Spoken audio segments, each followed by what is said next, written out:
Bom, gente, agora nós vamos conversar, então, com a nossa Michele, fonoaudióloga, e também com a Liduína Soares. As duas estão aqui no nosso estúdio para conversar com a gente sobre um assunto muito importante e, na verdade, falar sobre a dificuldade para engolir e entender um pouco mais sobre a disfagia e como ela afeta a alimentação nesse bate-papo tão importante e necessário com a nossa fonoaudióloga Michele Ramos, que está sempre aqui com a gente, e também com a nossa nutricionista, que a partir de hoje também vai estar aqui com a gente, sempre convidada, tá? Para estar aqui conosco, para falar sobre assuntos que o público às vezes quer entender melhor, mas ao mesmo tempo o público quer perceber por que isso acontece e falar também sobre o próprio problema.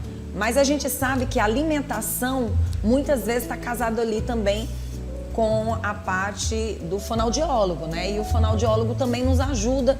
E sempre quando a gente traz uma profissional como a Michele Ramos, ela sempre toca no assunto, olha, alimentação, observar o que é interessante, o que não é para a voz. E aí a gente trouxe essas profissionais para cá. Primeiro a gente precisa, bom dia. Bom dia. Bom dia também. Entender um pouco mais sobre esse assunto, né? O que é, na verdade, a disfagia? Sim, a disfagia é a dificuldade na deglutição, mas ela não é uma patologia, uma doença, ela é uma característica de uma alteração neurológica, uma sequela de AVC, um traumatismo craniano ou alguma alteração orgânica. Mas nós sabemos que os idosos têm o envelhecimento de toda a musculatura, que é chamada pré-bisfagia. O envelhecimento dessa musculatura, trazendo a fragilidade e a dificuldade de deglutição por conta da própria idade. Então, assim, para os ouvintes, telespectadores compreenderem que a disfagia é algo mais grave. O paciente, o idoso, vai ter resistência em se alimentar, ele vai recusar, vai ter muitos episódios de engasgo. Na pré-bisfagia, que é da idade, ele vai cansar mais, ele vai comer mais lento, mas não vai ter a recusa alimentar, vai estar mais cansadinho após a dieta.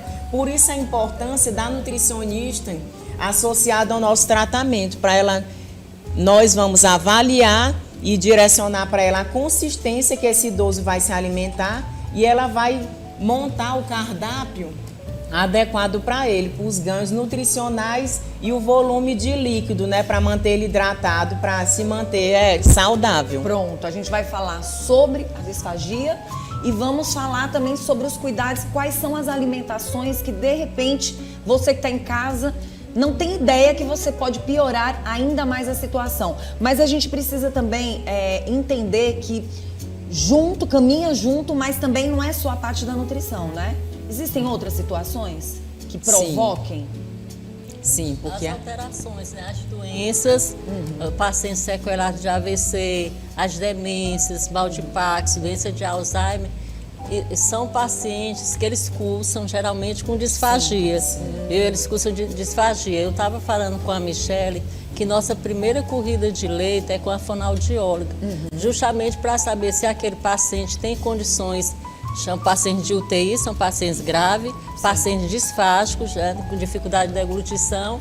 Ela é quem vai dizer. Hoje quem faz a avaliação se o paciente vai desmamar a nutrição enteral, que é a nutrição por sonda, para uma dieta por via oral, ou se a ingesta por via oral no paciente disfásico não está atendendo às necessidades nutricionais, aí pode complementar com a dieta por sonda. Então a consistência deve ser uma dieta pastosa, uma alimentação mais macia, homogênea, para evitar esses engasgos nesses pacientes disfásicos, né? Como ela falou, com a idade maior do que ou igual a 65 anos, eles já podem cursar por essas alterações neuromusculares.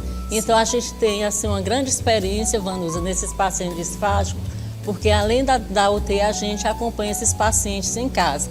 E a gente trabalha muito em equipe, não só com a fono, mas hoje atualmente, quem diz se o paciente vai se alimentar, a consistência, é a fonoaudióloga. E nós nutricionistas, temos o cuidado de manter uma dieta, uma alimentação adequada, porque a gente sabe que com a terceira idade há uma perda de massa magra, tendendo a uma sarcopenia, que é muito comum no idoso, manter a hidratação, né?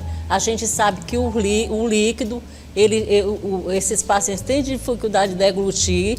A gente coloca um suco mais concentrado, mingaus, já para manter a hidratação, que já é comum na terceira idade. Então, já existe no mercado espessantes, a base de goma guar, que essa goma guar vai estabilizar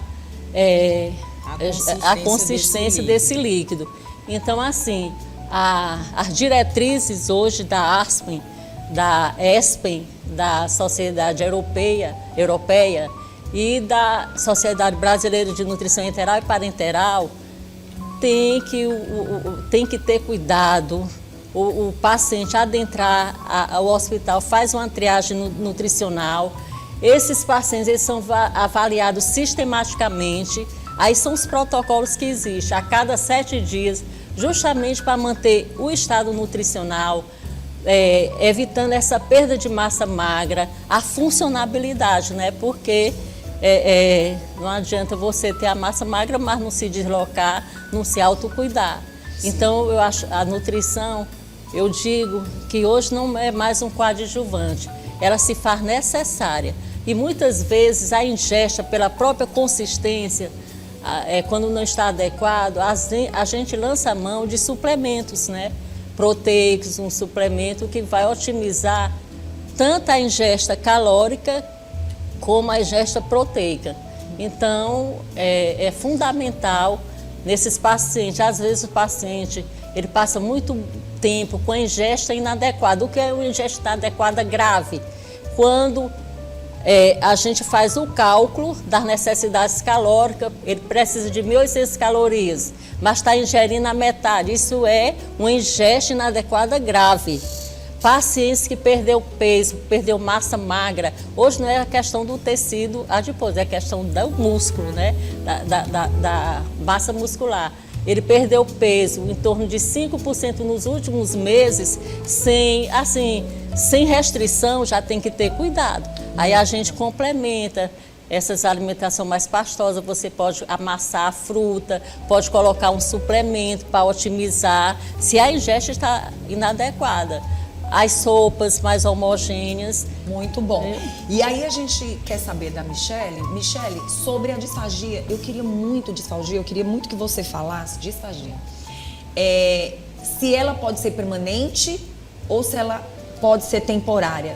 Como a gente vai entender melhor se isso acontece realmente na vida daquela pessoa? Vai depender do tipo de doença que ela tem, além desse problema, ou não? Sim, porque tem a variação. Nós, fonoaudiólogos, vamos fazer a reabilitação desse paciente, adequando a elevação laríngea, o preparo do bolo alimentar, diminuindo esses engasgos. Há casos que tem pacientes que usam a via alternativa, a sonda nasogástrica, né, aquela sondinha na barriga, como a via alternativa para os líquidos e medicamentos, porque a consistência pastosa já se tornou uma via de segurança, então ele se alimenta de forma adequada, mesmo com a deglutição adaptada por conta da patologia, a fraqueza muscular. Nós, fonoaudiólogos, adaptamos algumas deglutições desses pacientes e eles conseguem ter alguns lanches, refeições do dia por via oral, mesmo tendo uma disfagia leve, com monitoramento do fonoaudiólogo, claro, nos casos mais graves, mas esses casos mais leves, a gente consegue fazer a reabilitação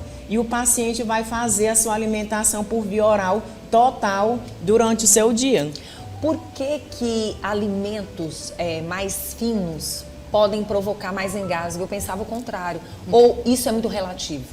Não, o alimento mais fino, sim, o paciente tem mais facilidade para ter esses engasgos. Porque o controle em via oral, imagina aí, um alimento pastoso, a gente consegue concentrar no centro da língua e ejetar esse bolo. Na hora que a gente ingere a água, espalha na boca inteira, né? E o paciente idoso, ele perde um pouco a sensibilidade da parte posterior de baixo de língua e faringe, que é a proteção das vias aéreas. Então, ele colocou essa água na boca, já vai escorrer e escapa para a prega vocal, que é a laringe, que quando ocorre a tosse, que é justamente isso. A água não foi para o esôfago, ela foi para a laringe, que é a via que vai para o pulmão, que só é para passar o ar. Então, se esse idoso está tendo frequentes engasgos, até mesmo com a saliva, deve ter esses cuidados, porque os idosos tomam bastante medicação. E alguns medicamentos provocam a xerostomia, o ressecamento do trato oral total, que já com a idade ele já tem essa dificuldade do preparo do bolo alimentar, de ter essa liga com a saliva. Por isso que é importante uma dieta mais pastosa e molhada, que a gente fala. Bota um caldo, um molho, um creme, um purê, para manter mais hidratado e a formação desse bolo ser mais rápida. E com líquido, nos casos mais graves, a gente orienta o uso do espessante, que vai engrossar essa água, facilitando a ingestão, o jato de água para esse trato do esôfago e o paciente não ter esse engasgo. E um alerta para as famílias, há idosos que têm bastante engasgo com os próprios comprimidos. E tem comprimidos que não dá para amassá-los, né? Tem que ter essa ingestão. A dica da fono nessa manhã para você, que vai ingerir algum comprimido, geralmente a pessoa quer colocar um comprimido na boca e jogar a cabeça para trás, é o inverso. Hidrata um pouco a boca com a água, coloca o comprimido e você vai inclinar e fazer o esforço de deglutição. Você vai ver que vai se tornar mais fácil a deglutição de comprimidos maiores. Se você não tem a dificuldade em engolir, nós adultos temos comprimidos enormes, então assim, facilita com essa manobra de deglutição. E quantas pessoas que tomam esses comprimidos sem água? Sim. Eu vejo muita gente fazendo isso, muita gente tomando comprimido sem água, muita gente tomando suplementos e tomando outros, né, itens aí sem água. Eu acho isso assim um cúmulo, é muito complicado. Aí a gente lembra dos alimentos sólidos, eles também não são interessantes? Não são interessantes, porque o idoso às vezes tem um problema, né, de dentição. Então, o processo de mastigação, ele não acontece. Então, ele pode ter engasgo com alimentos sólidos, biscoito, cuscuz. Então, por isso que é indicado uma alimentação mais pastosa, mais macia, mais bem molhada. Nem fino demais e nem seco. E ter o máximo de cuidado no momento que você vai ingerir essa alimentação, para que você não coloque ela seca, sólida e em seguida a água, porque ali vira uma bagunça. Sim. Isso vai é muito bagunçar sério. tudo. A gente falou muito da disfagia, mas eu queria falar de outras doenças que ocorrem e que muitas vezes as pessoas sofrem, principalmente as mulheres, nos últimos tempos com problema de tireoide. Os engasgos, em geral, por que eles são tão provocados? É assim, tem muita relação. As pessoas, não, Sim. eu tô com problema na minha tireoide, eu tenho um nódulo, um cisto. Não, Isso é mito? é mito.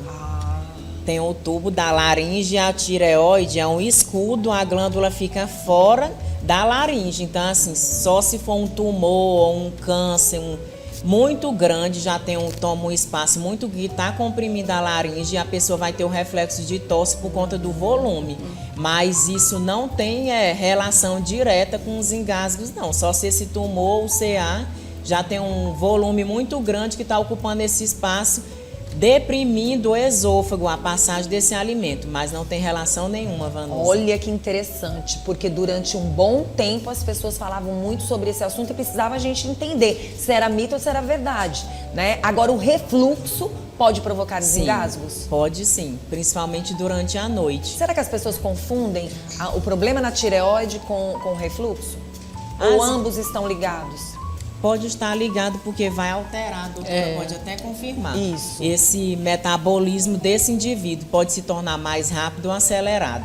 Ela vai explicar daqui a pouco, porque assim essa parte de ação metabólica é relacionada aos hormônios, para ter essas quebras do alimento, o preparo, se está mais lento ou não, mas não tem essa relação profunda, não. Então, nesse momento, a gente também vai ter que se preocupar com essa alimentação. É mais algo causado por esse estômago? Olha, no hipotireoidismo, né, que geralmente eles cursam com o excesso de peso. É diferente do hipertireoidismo. E o metabolismo no hipertireoidismo, ele está mais rápido, mais acelerado em relação ao hipotireoidismo. Uma coisa em relação, que é importante falar também da disfagia, é no ato do paciente alimentar.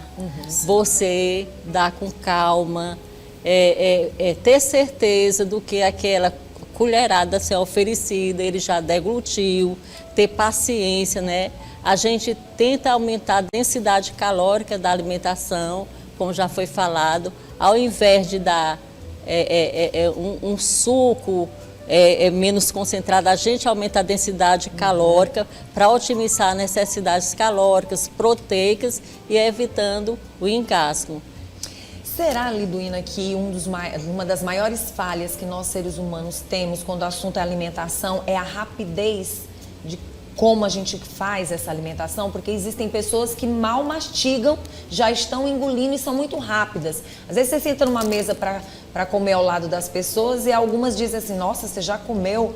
Ou ao mesmo tempo, nossa, como você é demorado para fazer essa sua alimentação.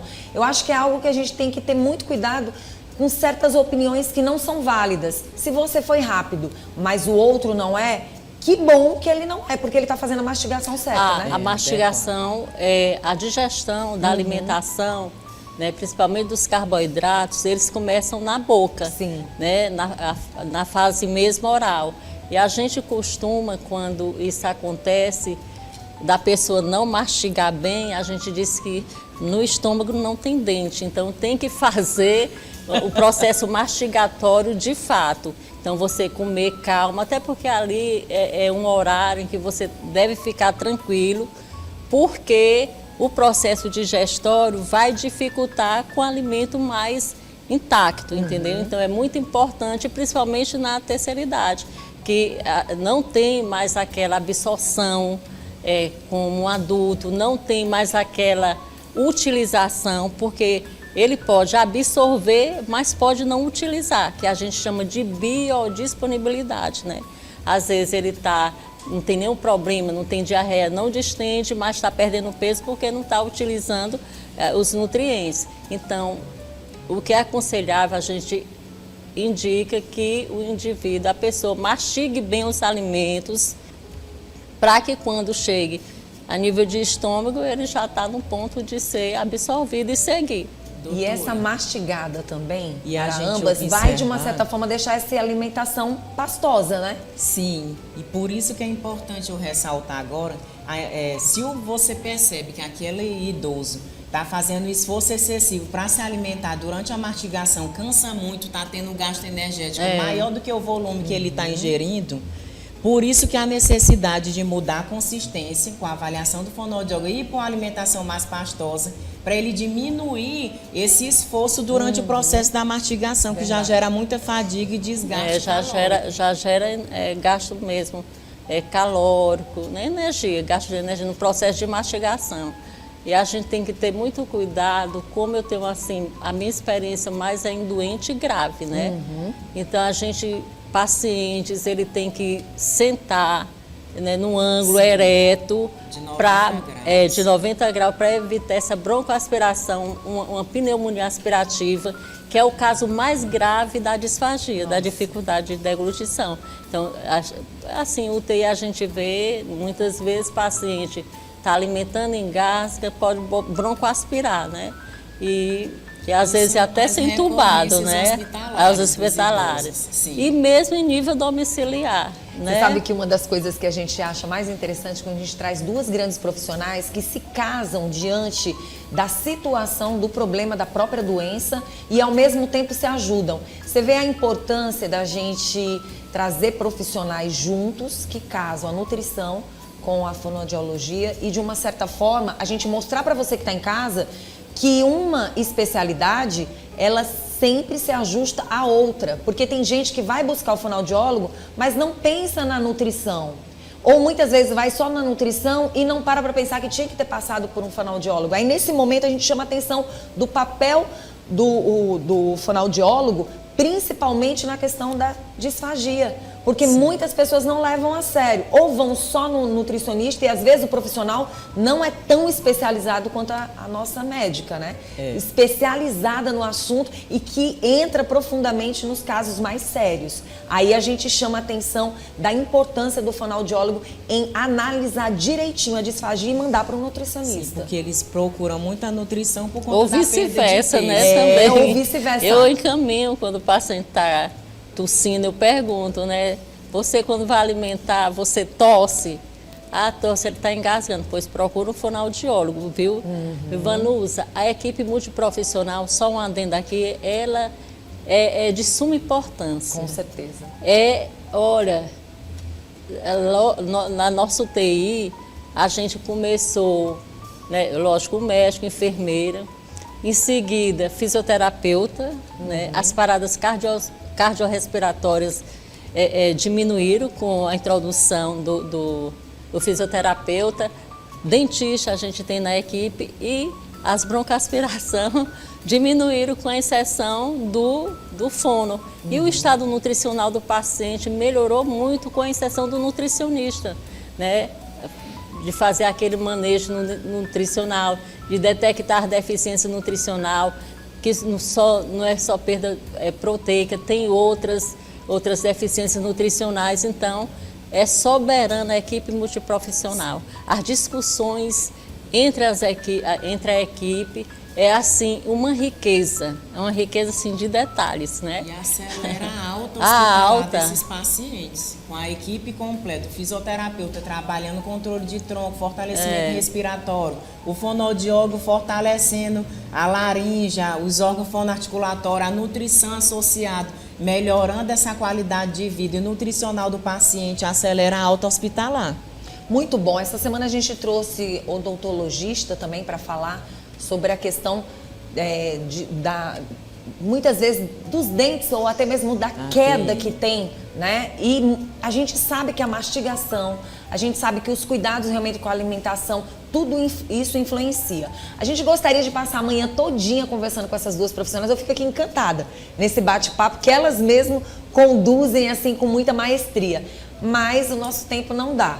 Eu gostaria muito que as duas pudessem deixar uma mensagem para quem está assistindo o nosso programa e para os cuidadores também, para a família que muitas vezes deixa de lado, porque uma pessoa da terceira idade ou que esteja adoecida, sem condições de se cuidar e depende dos outros, precisa desse olhar e desse cuidado mais especial. Fiquem à vontade as duas. Sim, vou iniciar aqui para os cuidadores e familiares. O ato de se alimentar é social, então assim, deixa o idoso participar das refeições com a família. Vai ser um pouco mais lento? Vai, mas é importante essa relação familiar com eles. Se você observar que o idoso que convive com você está apresentando engasgos recorrentes, com saliva ou líquido, ou na própria alimentação mais seca, sólida, procura um fonoaudiólogo para fazer essa triagem, essa avaliação e fechar o diagnóstico da disfagia. E fazer a reabilitação. Eu queria que você deixasse o Instagram para as pessoas que quiserem entrar em contato com você, Michele. O meu Instagram é o @doutoramichele.ramos. Muito bom, fica à vontade agora. Agora é a vez da nossa doutora. Só completando o que a Michele falou, a doutora Michele, é importante o cuidador, a família, ter esse olhar, verificar, observar se o idoso ele está engasgando, porque muitas vezes aí começa a ter uma ingesta diminuída, emagrece. Quando vai procurar o profissional, ele já está no estado nutricional bem avançado. Eles têm resistência, às vezes, de colocar, às vezes, a família, de completar essa alimentação pela uma via alternativa, que seria a sonda. Às vezes, pode até depois retirar essa sonda com o trabalho da fonoaudióloga, fazendo essa reabilitação e ele passar a alimentar. Muitas vezes isso não é possível. Então, ter esse olhar com o idoso, como ela falou, socializar, participar, ter paciência. Muito bom. Paciência é a questão com o idoso, viu? E qual é o Instagram da doutora? Eu vou botar da minha empresa, Fica porque eu estou sem Instagram. @interalnutri, Interal, underline, né? Aquele underline, Nutri. Lá tem muitas coisas, inclusive falando de disfagia. Muito bom. E aí, se vocês quiserem também, pode entrar em contato com a minha produção, que ela passa o telefone das duas profissionais, especialmente para vocês. Obrigada, viu, meninas? Vocês são maravilhosas.